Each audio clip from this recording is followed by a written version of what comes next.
Olá meus amigos, espero que vocês estejam bem. Vou deixar aqui para vocês do canal do YouTube uma aula que eu dei para o concurso de oficial de justiça. Mas calma, esta aula tem um conteúdo que está no edital para o concurso de São Bernardo.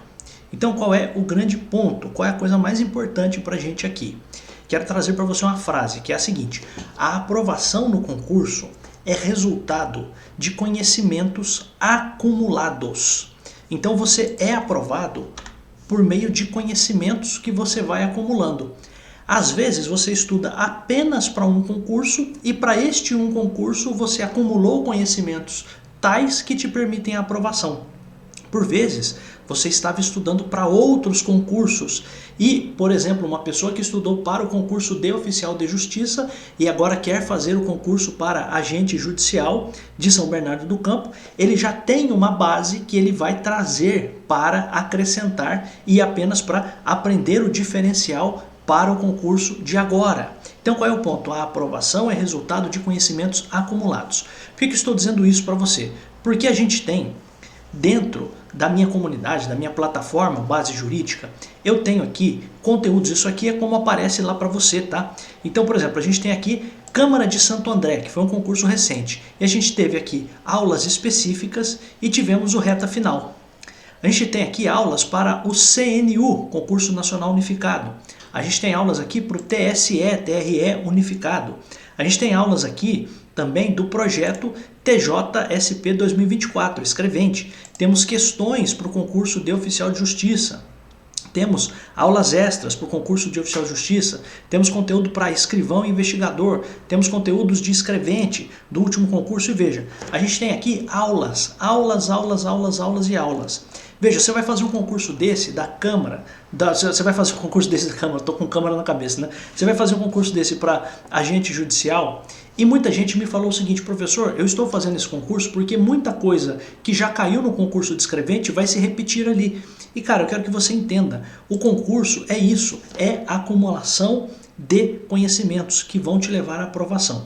Então eu vou deixar uma aula aqui. Todas as vezes que eu falar oficial de justiça, etc., só apenas me ouçam, apenas passem por cima deste ponto. Por quê? Porque, sim, o que o oficial de justiça vai fazer nesta lei que eu vou tratar para você é o que o oficial de justiça faz mesmo. As coisas importantes estão ali. E qual é a grande questão? Este é o conhecimento que vai te ajudar também neste concurso daqui, porque de novo, a aprovação é o resultado de conhecimentos acumulados. Então, quando você entra na plataforma Base Jurídica, tem uma coisa que eu gosto muito de fazer, que é por vezes aproveitar um conteúdo que já está atualizado, que está recente, porque não adianta pegar um negócio que está desatualizado, que a lei já foi revogada, não, coisas que estão em vigor, mas eu consigo por vezes fazer este remanejamento de coisas. Então, por exemplo, o que eu vou fazer, que eu pretendo fazer até este final de semana já?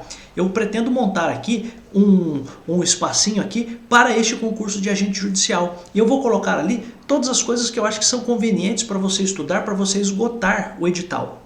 E também vou colocar aulas inéditas, tá bom? Aqui dentro. E aí, professor, como que eu faço para ter acesso a tudo isso? Veja, eu estou com uma promoção, com uma campanha, uma promoção de um desconto de 25% no conteúdo para o acesso anual do meu curso, da minha plataforma Base Jurídica, que é isso aqui, que é o acesso a todos esses materiais, a todas essas aulas aqui, ó, quantas aulas que eu dei aqui, né? Então, o acesso a tudo isso aqui é um acesso precioso, é um acesso importante. E eu estou com uma campanha até o dia 10 de março de 2024, com um cupom de 25% de desconto.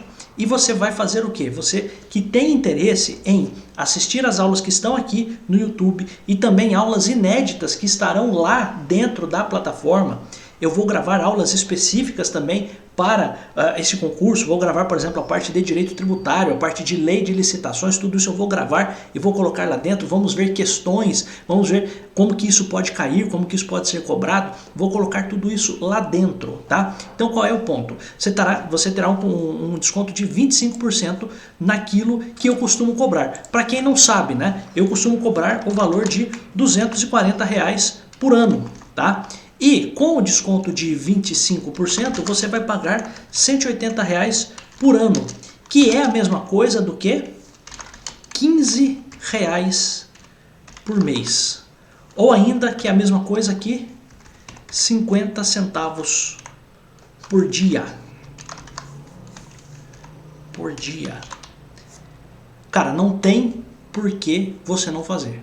Então, eu não costumo fazer isso sempre, né? Quem me conhece sabe que eu não gosto nem de fazer muito isso. Ah, você está fazendo a contragosto, professor? Não. Estou fazendo isso porque tem gente que já venceu um ano que está comigo e eu ofereci para essas pessoas um cupom de desconto para renovação.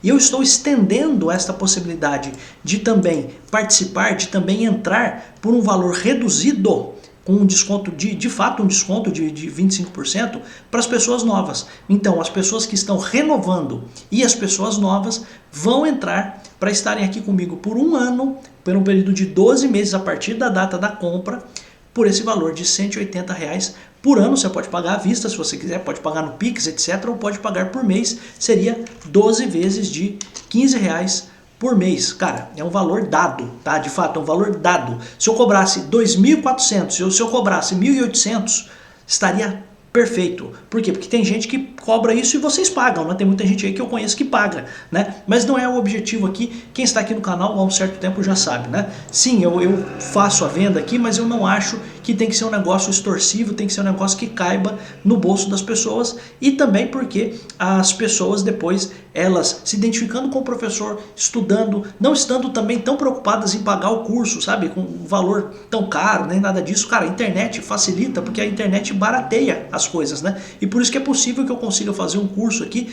de fornecer acesso, de gravar aula semanalmente ou quinzenalmente para as pessoas, por um valor tão baixo assim. Por quê? Porque tem uma amplitude, tem um número grande de pessoas que está lá, né? Então, sendo claro para você, não tem nenhum problema de falar disso. Então vamos começar o vídeo, tá? Então se você quiser entrar para assistir outras aulas inéditas, de novo, eu vou montar dentro da plataforma, eu vou montar aqui dentro um conteúdo que vai estar aqui no primeiro lugar, que vai ser agente judicial. E lá dentro nós vamos ter aulas que eu já dei para outros concursos. Eu vou montar, vou organizar tudo direitinho, e o que não estiver lá ainda, que faz parte do edital, eu vou colocar para você como aulas inéditas, tá bom? Então, queria convidar você a entrar, porque eu tenho certeza de que eu consigo ajudar você, tá bom? Então, se você quiser entrar, eu vou deixar o link logo aqui embaixo no primeiro comentário e também na descrição do vídeo. Você pode entrar lá, plataforma segura, pode pagar no cartão de crédito, do jeito que você quiser pagar, não tem juros, não tem nada, tá? Não tem nada, não tem juros, não tem nada, não tem nada. E tem outra coisa, tá?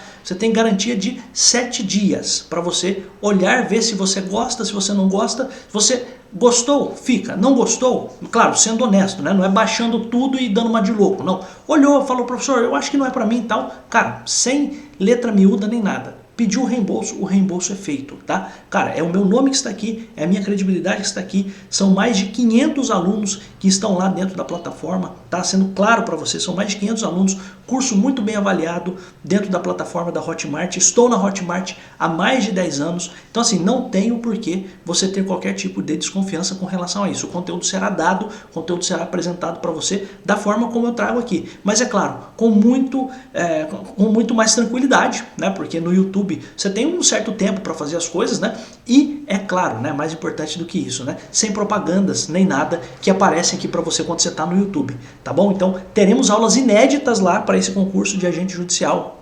Teremos correção de questões lá dentro da plataforma. E aí eu queria convidar você, se você tiver interesse em fazer parte disso, eu vou ficar muito, muito feliz. E claro, quando você fizer a compra, se você depois quiser me chamar, me mandar uma mensagem pelo meu WhatsApp e tal, fala, professor, eu comprei porque vou fazer o concurso para agente judicial. Me manda uma mensagem, eu vou ficar muito feliz em saber, tá bom? Agora a gente vai começar o vídeo e a gente volta então nos outros vídeos. Se quiser entrar, pode clicar no link que está aqui embaixo. Vou começar o vídeo agora daquilo que já está lá, mas estou trazendo aqui para vocês, tá bom? Um abraço, tchau! Então a gente vai ver primeiro hoje, aqui neste vídeo, em primeiro lugar, lei de execuções fiscais. Professor, por que você está falando da lei de execuções fiscais? Porque eu tenho certeza de que essa lei vai estar na sua prova. Por quê? Primeiro porque é um assunto que o oficial de justiça faz muito. Por quê? Porque entenda, o que é a execução fiscal? É uma cobrança de dívidas tributárias feitas pelo Estado. Entenda Estado aí como fazenda pública. Então entenda como União, como Estados, como Distrito Federal, como municípios. Eu mesmo já atuei como procurador procurador da Fazenda Pública de um município, eu fazia muitas execuções fiscais. Então, é um assunto que tem um caminhão de processos. Se você for em qualquer vara de qualquer cidade deste país, você vai perceber. Se você pudesse perguntar para o escrevente-chefe lá, para o escrivão, perguntar o seguinte: escuta aqui, qual é a maior quantidade de processos que você tem aqui? Em qualquer lugar vai ser sempre a execução fiscal. Então a execução fiscal concentra, e isso é importante, às vezes as pessoas não falam isso, né? Por que cai essa lei e por que isso aqui vai ser perguntado para você? Porque o oficial de justiça faz muito isso aqui, tá? Então por quê? Porque tem uma quantidade de processos muito grande relacionados a isso aqui. Então talvez você não saiba, estou apenas explicando para você. Então a gente tem aqui algumas hipóteses aqui de certo e errado e algumas de alternativa. Então questão 1, a inscrição que se constitui no ato de controle administrativo da legalidade será feita pelo órgão competente para apurar a liquidez e certeza do crédito e suspenderá a prescrição para todos os efeitos de direito por 360 dias. É uma afirmação falsa. Por quê? Porque quando o Estado, através do órgão responsável, faz a apuração da liquidez. Liquidez o que é? É o quanto de fato é devido, tá? Então o quanto você tem que pagar. E a certeza, o que é certeza? É saber exatamente, então, quanto é e se eu tenho que pagar alguma coisa. Isso por vezes demanda um certo tempo para a administração pública. Aí entenda uma coisa. A administração pública, para não ser prejudicada, o que pode acontecer? Pode haver a suspensão da prescrição. O que é a prescrição? É o direito de pedir para, no caso aqui, o direito de entrar com a ação, o direito de ajuizar a ação para a cobrança desses valores aqui. Então tem uma pessoa que está devendo lá IPTU para a Prefeitura Municipal de tal lugar. Tecnicamente ele estaria devendo IPTU para o município, né? Prefeitura é o prédio, né? Então ele estaria devendo para o município, para a pessoa jurídica município, um valor de IPTU. Pois bem, é necessário que eu faça a apuração. Então, o município lá vai fazer a apuração. O órgão responsável, a Secretaria de Finanças, por exemplo, vai fazer a apuração. Só que isso pode demorar. Por conta disso, é possível para que o município não fique prejudicado e deixe de cobrar, para que o município não tenha aquele direito de receber caducado, prescrito. Aí o que se faz? Suspende a prescrição. Qual é o ponto importante? A suspensão da prescrição não é por 360 dias. Esse é o erro da afirmação. Por quê? Porque a suspensão da prescrição é por 180 dias. Então a afirmação aqui está errada, porque segundo a Lei de Execuções Fiscais, essa suspensão é por 180 dias. Então, pontos importantes. Primeiro, o ente público, quando ele vai cobrar um valor que é devido, cobrar valor de tributos, tá? Então entenda, valores de tributos. Se você olhar, a Lei de Execução Fiscal diz assim: a execução judicial para a cobrança da dívida ativa da União, dos Estados, Distrito Federal e municípios e as suas autarquias será regida por esta lei e subsidiariamente pelo Código de Processo Civil. O artigo 2º diz: constitui dívida ativa da Fazenda Pública aquela definida como tributária ou não tributária na Lei 4.320, com as alterações posteriores, etc. Pois bem, qualquer valor cuja cobrança seja atribuída por lei às autoridades, às entidades de que trata o artigo 1º, será considerada dívida ativa da Fazenda Pública. Então a dívida ativa, compreendendo a tributária e não tributária, abrange atualização monetária, juros, multa, etc.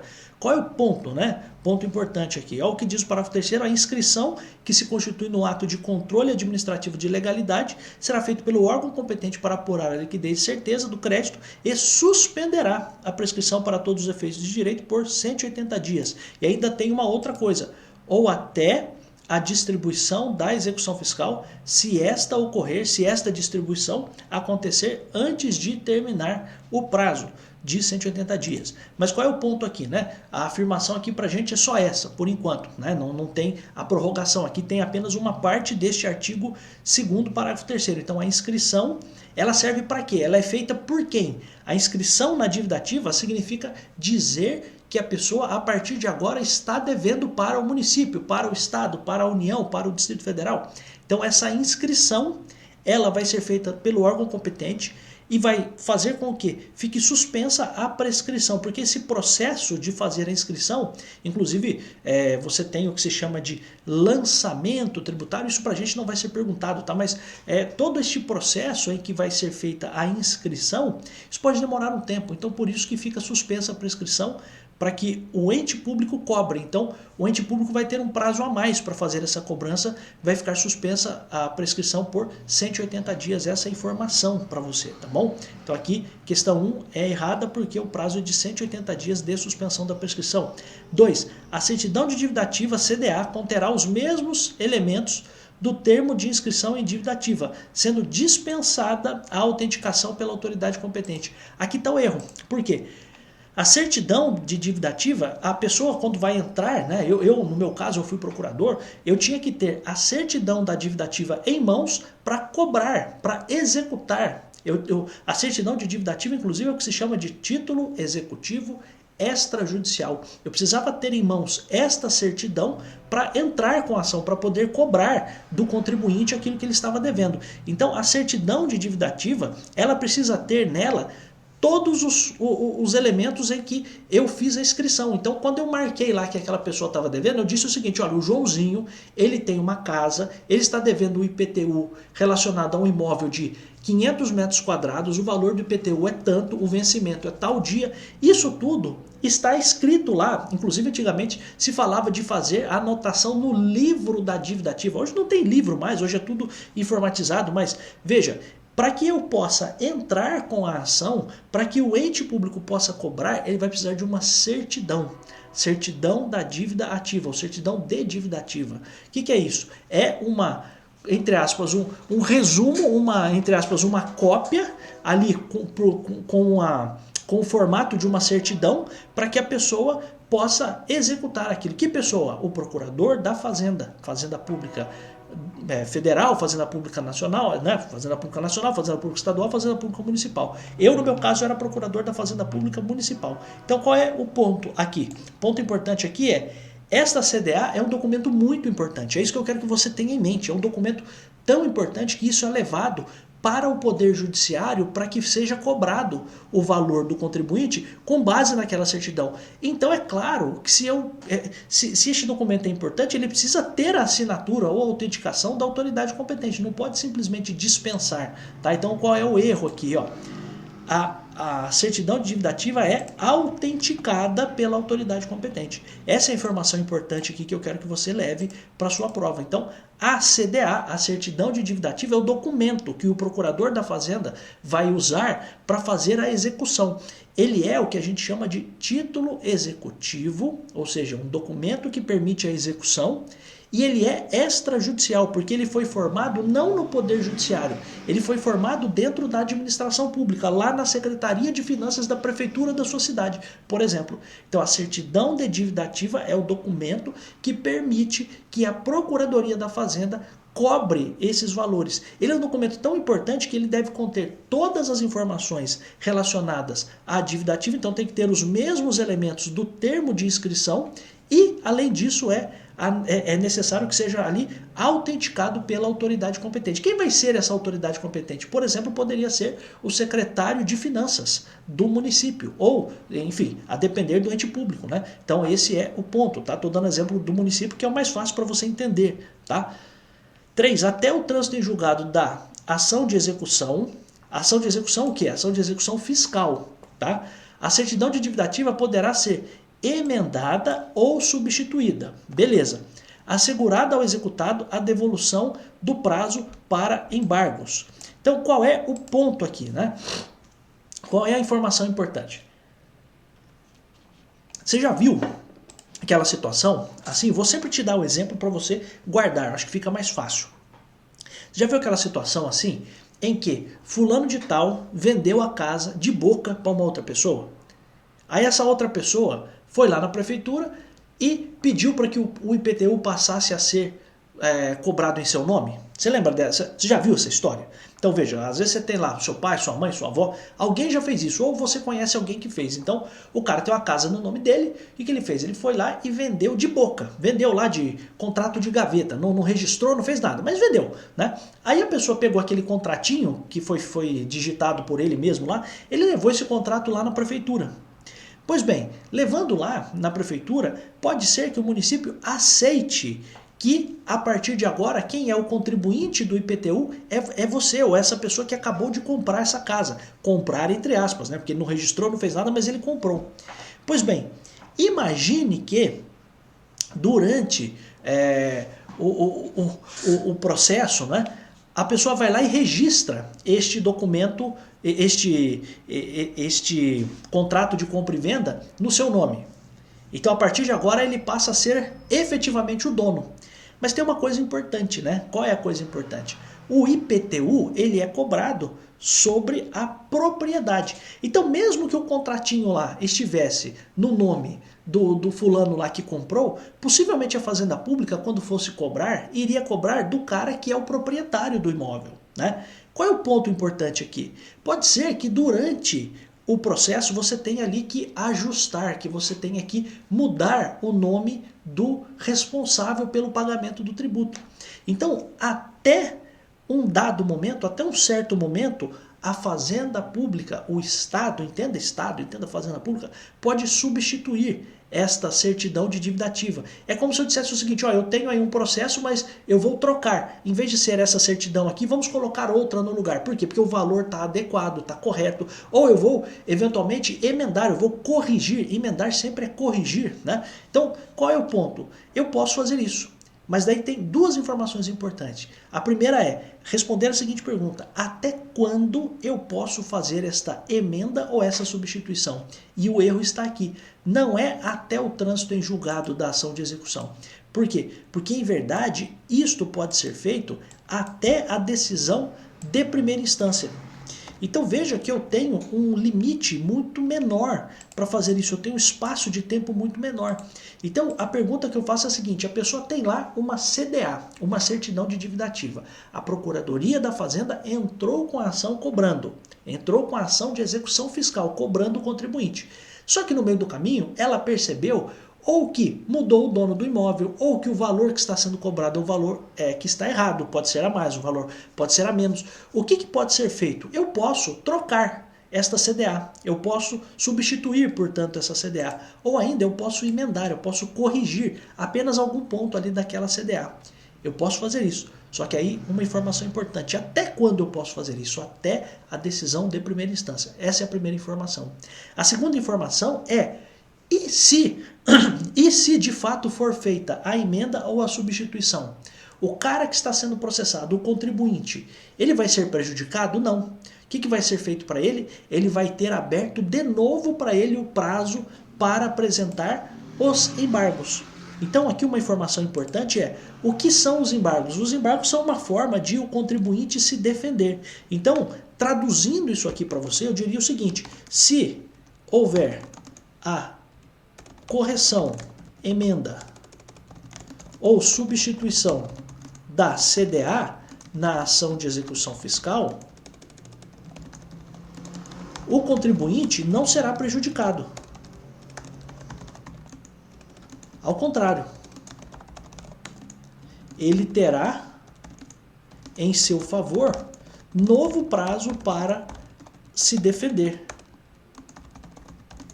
apresentando embargos à execução fiscal ou simplesmente embargos. É a mesma coisa, tá?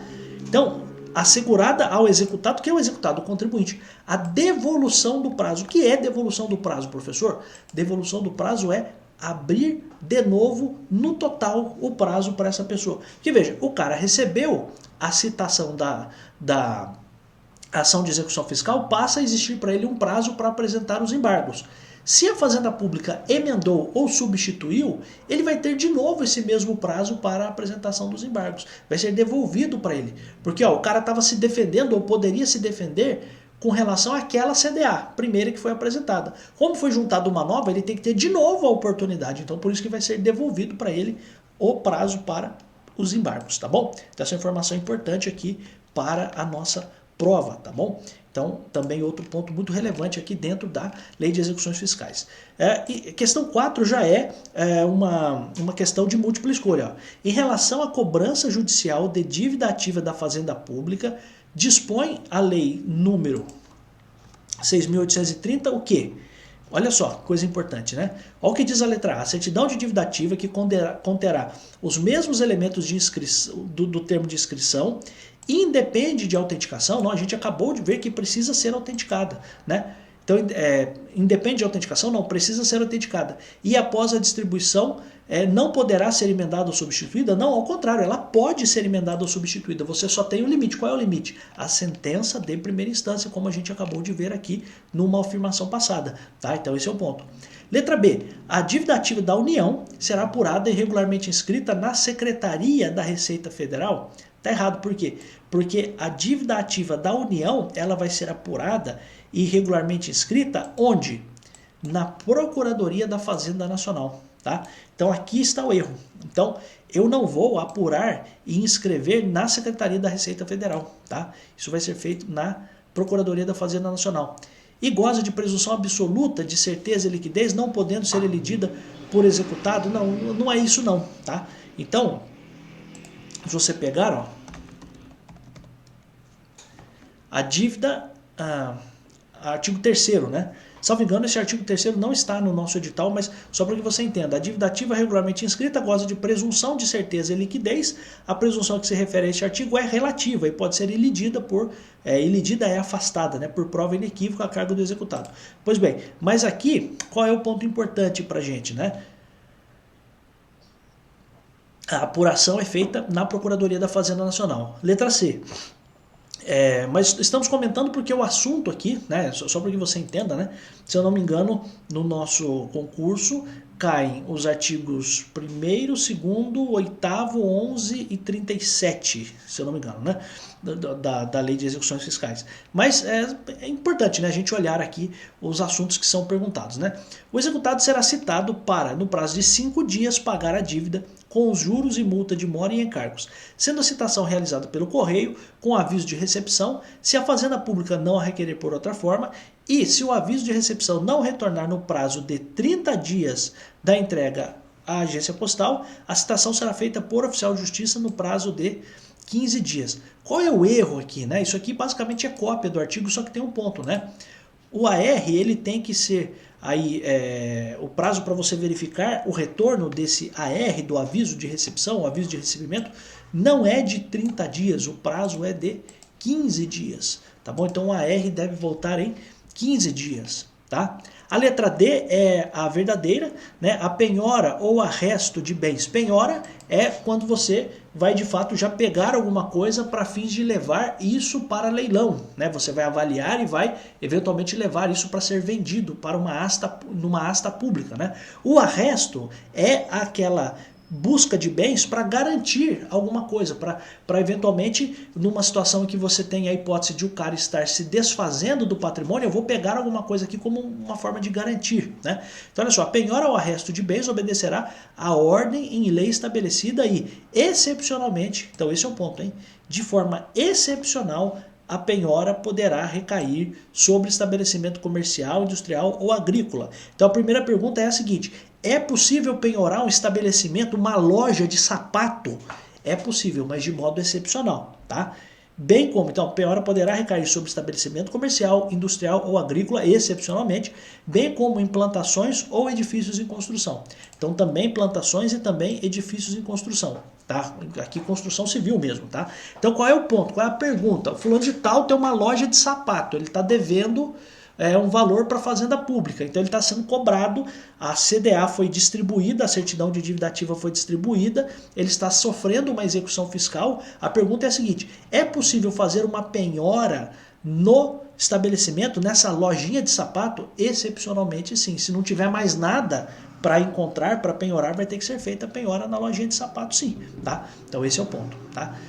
Nos termos da Lei de Execução Fiscal, LEF, né, também uma sigla aqui, o executado será citado para no prazo de... Então aqui, perguntinha básica, né? Perguntinha simples aqui pra gente. A pessoa, quando está numa ação de execução fiscal, ela é o executado, ou é a pessoa executada. Não é tecnicamente adequado você falar autor e réu. Muito embora esta figura, por vezes, você encontre até em questões e você vai até encontrar em trechos de algumas leis falando sobre isso. Mas na execução é exequente, que é a fazenda pública, e executado, que é o contribuinte, tá bom? Aí qual é a questão importante? O contribuinte, ele vai ser citado. Opa, se ele vai ser citado é porque ele está agora tomando conhecimento do processo. Ele não sabia que estava sendo processado e por isso ele vai ser citado. Pois bem, ele vai ser citado, mas para fazer o quê? Parênteses, né? Lá no processo civil, a pessoa é citada para o comparecimento, citada e intimada, no caso, para o comparecimento à audiência de tentativa de conciliação, e não havendo conciliação, ela vai poder ter um prazo para apresentar a sua defesa, que a gente chama de contestação. Ela também pode fazer a reconvenção nesse período, lá no processo civil. Só que aqui num processo específico chamado execução fiscal, para a lei de execução fiscal, a citação do executado tem um objetivo. Por que ele vai ser citado? Ele vai ser citado para pagar.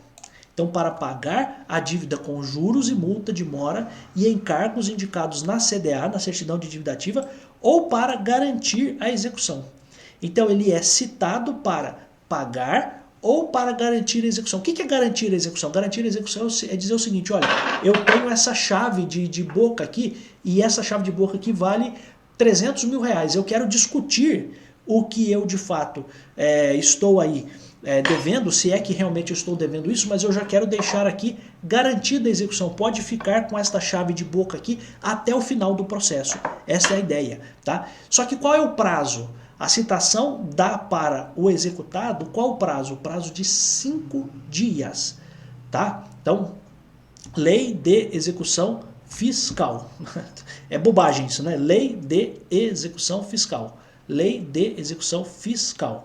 Eu guardava assim, tá? Não é a separação de sílabas correta, né? Mas eu guardava assim quando eu estudava. Por quê? Porque são muitos prazos, né? Então, por exemplo, o prazo lá no processo civil para contestação é de 15 dias, né? Então, aqui o prazo é de 5 dias, tá bom? Prazo para quê? Ele vai ter um prazo de 5 dias para fazer das duas uma. Ou ele vai pagar, então recebeu a citação, opa, estou devendo, vou pagar. É improvável que isso aconteça, né? Até por isso que tem um monte de processo, ou para garantir a execução, tá bom? E garantir a execução é isso, ó.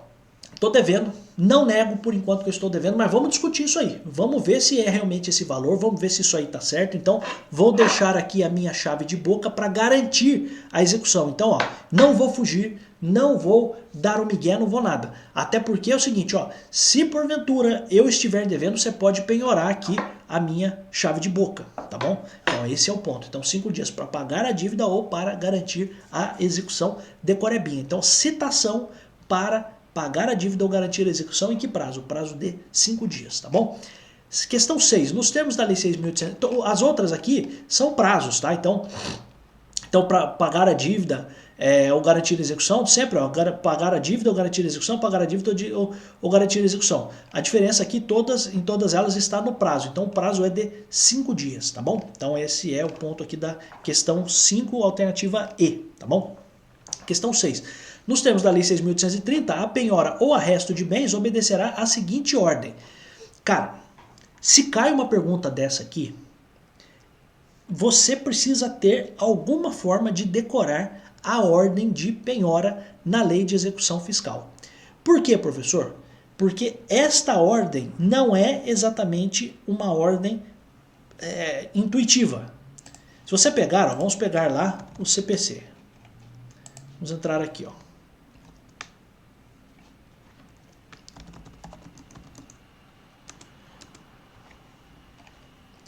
Ó.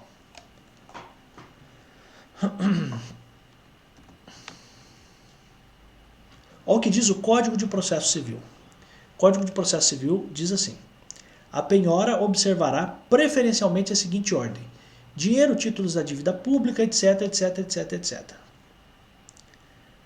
Se você perceber, você tem no artigo 835 uma sequência do que vai ser penhorado. Importante, relevante. Só que se você olhar, você vai perceber que existe na lei de execuções fiscais uma ordem específica. Então, ó, dinheiro, título da artigo 11, né? A penhora ou arresto de bens obedecerá a seguinte ordem: ó, dinheiro, títulos da dívida pública, bem como títulos de crédito que tenham cotação em bolsa, pedras e metais preciosos. Se você perceber, ó, no Código de Processo Civil, lá no artigo 835, pedras e metais preciosos está mais lá para baixo. Por isso a importância de você decorar a ordem de penhora da Lei de Execuções Fiscais. Por quê? É pouco provável que se pergunte a ordem de penhora do CPC, mas a ordem de penhora da Lei de Execuções Fiscais cai muito em concurso. Então, por isso que eu estou dizendo para você, olha só, dinheiro, título da dívida pública, meio que copia o processo civil, títulos e valores mobiliários, não tem nem informações aqui, poderia ser direitos e ações, né? Poderia ser direitos e ações. Pedras e metais preciosos vêm antes, porque pedras e metais preciosos no CPC vem muito depois. Então, qual é a dica? Eu não quero que você confunda os dois aqui, não. Estou apenas explicando que a ordem do CPC é diferente da Lei de Execuções Fiscais, é uma ordem diferente. E quando cai isso aqui, é importante que você saiba. E aí, antes da gente ler, né, você precisa ter um jeito de descobrir isso, de decorar isso. Você pode construir o seu próprio mnemônico, a sua própria forma de decorar isso. Eu sempre decorei da seguinte forma: Ditipim Vemodia. Ditipim Vemodia. Olha só, dinheiro, títulos das dívidas públicas, títulos da dívida pública, pedras e metais preciosos, P, imóveis, navios e aeronaves, veículos, ó, veículos, bens móveis, direitos e ações. Professor, não consigo decorar tudo isso. Cara, se você decorar o Ditipim, talvez você já conseguisse fazer a sua questão. Ó. Diti, pedra, imóveis, ó, e navios. Ó, dinheiro, título da dívida pública, veículos, ó, o PIN, tá vendo? Ó, o PIN, Ditipim. O pedras vem antes, pedras e metais preciosos vem antes de imóveis, por exemplo. Então, se você decorasse só o Ditipim, você já guardaria, você já conseguiria excluir essa aqui. Ó, dinheiro, título da dívida pública, ó, pedras, está depois de novo, ó. Veja sempre o pedras e metais preciosos, ó. Ó, PIN, pedras, imóveis, navios, móveis, direitos, ações, títulos da dívida pública. Por que essa aqui está diferente? Dinheiro, título de crédito. Ah, título de crédito, aqui está errado. Ó. Dinheiro, título da dívida pública. É importante que você guarde isso também. Ó. Dinheiro, título da dívida pública, bem como título de crédito que tenha cotação em bolsa. Só que daí precisa estar escrito isso, né? Até porque aqui, ó, título da dívida pública está no final. Ó. Então o erro está aqui. Né? Um dos erros. Né? Aqui, dinheiro, veículo, já está errado. Então, cara, coisinha boba para você não perder uma questão importante na sua prova. Decorar a ordem de penhora da Lei de Execuções Fiscais. Ditipim. Então, Ditipim, dinheiro, título da dívida pública ou título de crédito que tem cotação em bolsa, pedras e metais preciosos, imóveis, navios e aeronaves, N de navio e aeronaves, veículos, V de veículos, MO de imóveis, DI, direitos e ações, tá?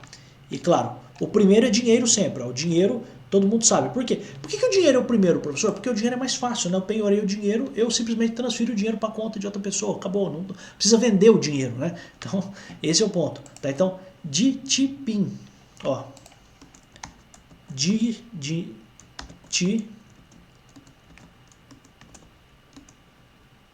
tá? Ditipim.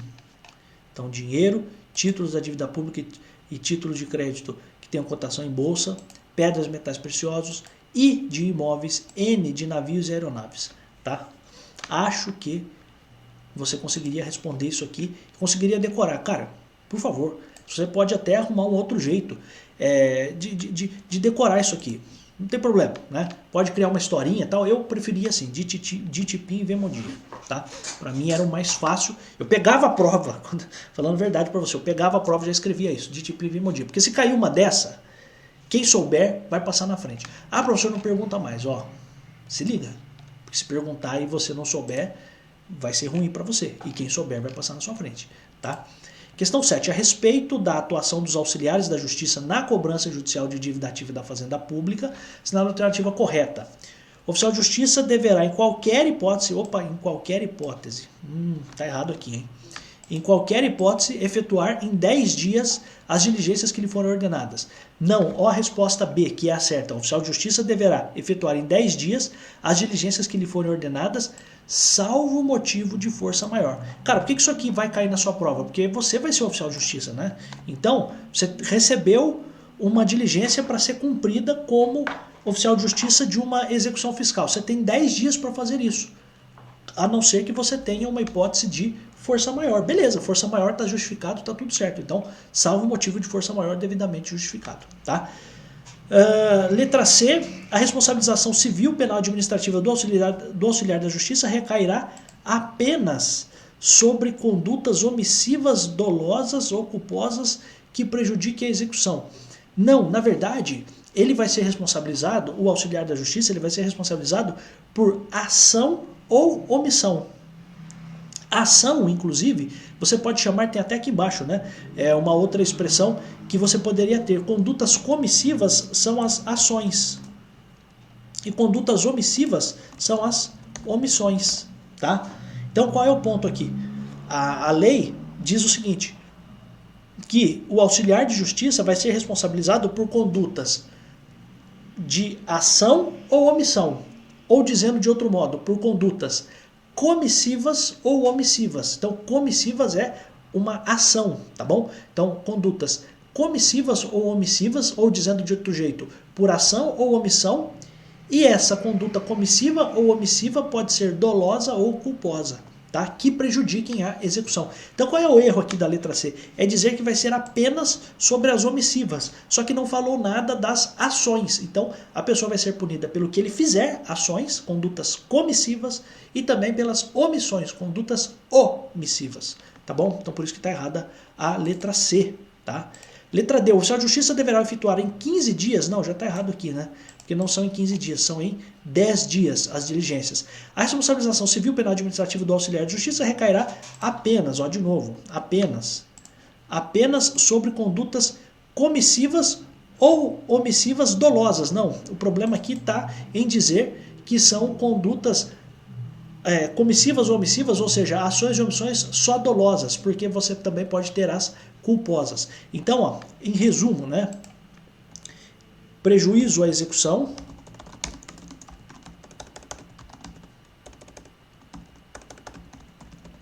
e condutas comissivas, ações, ou omissivas, omissões, dolosas ou culposas. Então é tudo, tá? Esse é o ponto aqui pra gente, tá?